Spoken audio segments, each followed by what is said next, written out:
تو وہ کسی سے پوچھ رہے تھے یار یہ اسلام میں لونڈیوں کا کیا حکم ہے؟ ایک دفعہ پوچھا، 2 دفعہ پوچھا، وہ کوئی جاننے والے تھے، انہوں نے مجھ سے بھی ذکر کیا، میری تو ہنسی چھوٹ گئی۔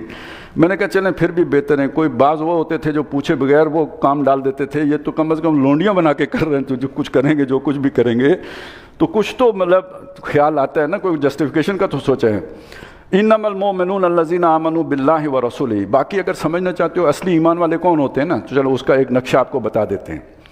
مومن تو بس وہ ہوتے ہیں جو ایمان لائیں اللہ اور رسول پر، ثم لم یرتابوا، پھر شک میں نہیں پڑے، یعنی یہ یقین کی کیفیت ہوتی ہے نا، شک دل میں پیدا ہوتا ہے، یعنی ایمان ان کے دل میں چلا گیا، پھر شک نہیں پڑا، یقین رہا۔